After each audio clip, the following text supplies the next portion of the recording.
देखिए, वो चाहे कहीं भी हैं, वो चाहे मैदान में हैं, चाहे दिल्ली है, चाहे बॉम्बे है, चाहे वो कहीं भी हैं देश में, उनकी पीड़ा पहाड़ के लिए रहती ही है, क्योंकि वो उस मिट्टी से जुड़े हुए हैं। वो जहाँ भी पहुँचे हैं, उसी मिट्टी से बढ़कर वो गए हैं, वहीं उन्होंने शिक्षा प्राप्त की है, वहीं वो जन्मे हैं, तो उसकी पीड़ा ज़रूर होगी। और उनको भी लगता है कि हम बाहर हैं, लेकिन हम अपने रोज़गार के लिए हो लोग बाहर गए हैं, तो निश्चित तौर पे उनको भी लगता है कि अपनी मिट्टी से जुड़ना, वहाँ काम करना हमारे लिए कितना महत्वपूर्ण है। तो वो चाहे बाहर हैं, लेकिन उनका जुड़ाव अपनी मिट्टी से, पहाड़ों से ही रहता है। और पहाड़ जैसा तो मैं समझती हूँ कि हमारे आदरणीय नेगी जी का गाना है ना, कि जो जो यूं बूंद मतलब पहाड़ में रह गया वो चमक रहा है, जो पानी बन के बह गया वो दिखता नहीं है।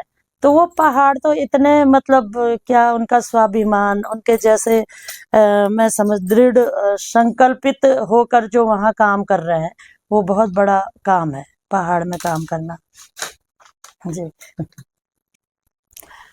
देखिए, हम पहले का उत्तराखंड देखें और आज उत्तराखंड राज्य निर्माण के 25 साल बाद का उत्तराखंड देखें, तो बहुत अंतर आपको भी दिखेगा, हमको भी दिखता है।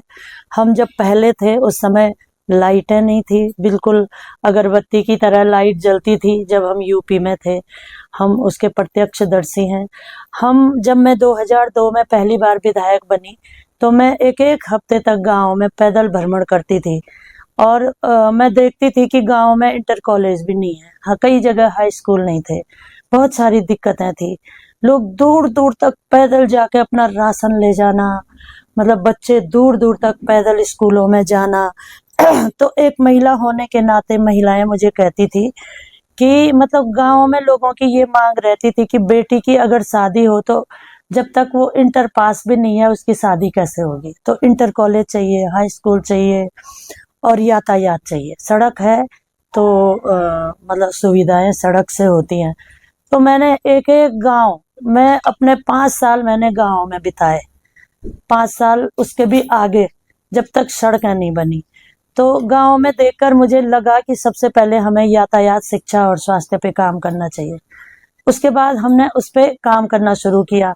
आज मैं केदारनाथ क्षेत्र में जाती हूँ तो मुझे लगता है कि 80% गांव हमारे यातायात से जुड़ चुके हैं। आज हमारे तमाम जहाँ जहाँ लोगों के इंटर कॉलेज की मांग थी, वहाँ इंटर कॉलेज हो चुके हैं, हाई स्कूल हैं, 2-3 हैं हमारे जहाँ मांग है कि अब वो हाई स्कूल से इंटर होने हैं। तो वो भी बहुत जल्दी हो जाएंगे।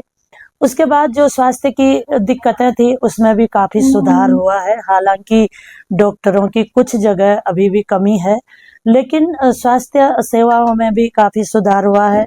आज हमारी बहनें जो प्रेग्नेंट होती हैं उनको आशा बहन के तौर पे उनका निरंतर 9 महीने तक देखभाल होती है, और जब उसकी डिलीवरी का टाइम आता है तो उसको पीएचसी में लाया जाता है।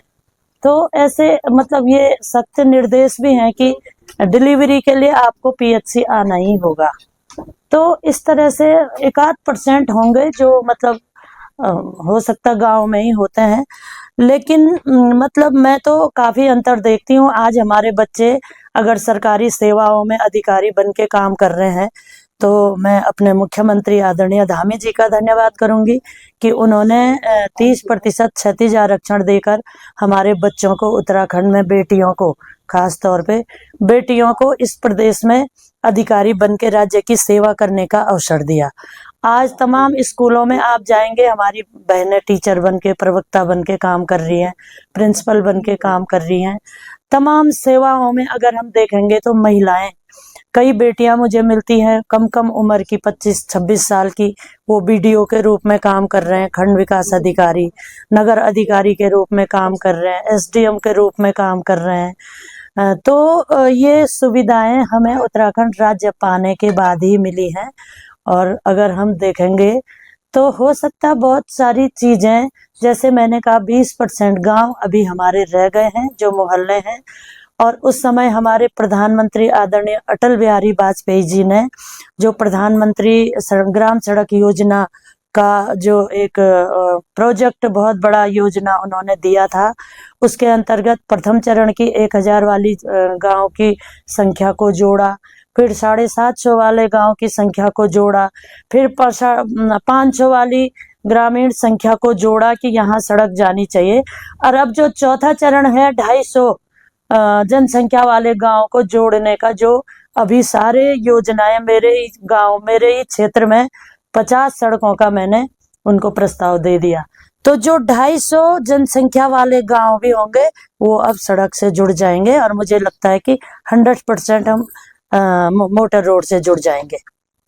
देखिए, व्यक्ति कोई भी गलत नहीं होता है, चीजें धीरे धीरे समझ में आती हैं, और मुझे लगता है कि हेमंत द्विवेदी जी भी धीरे धीरे उनके चीजों को समझने की कोशिश वो कर रहे हैं, और सब ठीक हो जाएगा धीरे धीरे ही। समझ जो वहाँ पे बीकेटीसी के अध्यक्ष जी हैं, सभी एक टीम के रूप में काम करेंगे, और जो भी विवाद हो रहा है उन विवादों का भी बातचीत करने के बाद समाधान भी हो रहा है, समझेंगे, और मुझे लगता है कि धीरे धीरे वो उस व्यवस्था को चुस्त और दुरुस्त बनाने का प्रयास करेंगे। अच्छा, क्या पर्याप्त मात्रा में संसाधन उपलब्ध है? देखिए, सबसे पहले तो मैं आपके माध्यम से अपने प्रदेश के यशस्वी माननीय मुख्यमंत्री आदरणीय पुष्कर सिंह धामी जी का बहुत बहुत धन्यवाद करती हूँ कि इस वर्ष की यात्रा बहुत ही दिव्य और भव्य रही है। हालांकि बीच में कुछ समय तक बारिश अधिक होने के कारण कुछ बाधित भी रही है, लेकिन उसके बाद जब दूसरे चरण की यात्रा हुई तो बहुत अच्छे संख्या में यात्री केदारनाथ पहुंचे हैं, और आप लोगों ने भी देखा कि चारों धामों में से सबसे अधिक यात्री केदारनाथ में पहुंचे हैं। 17.5 लाख के करीब यात्री केदारनाथ पहुंचे, और पिछले वर्ष 8 दिसंबर को उन्होंने ही ऊखीमठ ओंकारेश्वर मंदिर में शीतकालीन यात्रा का प्रारंभ किया था, और उसके बाद जब उन्होंने शीतकालीन यात्रा का प्रारंभ किया तो काफी मात्रा में वहां पर यात्री आए।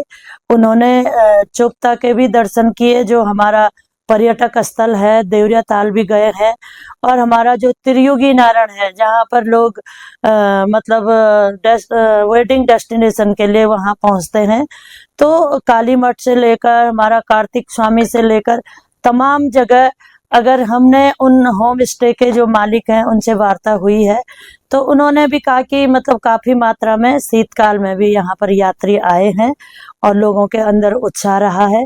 मैं ऐसी ही कामना भगवान केदारनाथ जी से इस वर्ष भी करूंगी कि जब हमारे भगवान मद्मेश्वर की डोली ओंकारेश्वर मंदिर पहुंचती है, उसके बाद शीतकालीन पूजा हमारे बाबा केदारनाथ जी की, बाबा मद्मेश्वर जी की और बाबा तुंगनाथ जी की मक्कू मठ में होती है, और मद्मेश्वर की और केदारनाथ जी की ओंकारेश्वर मंदिर में होती है।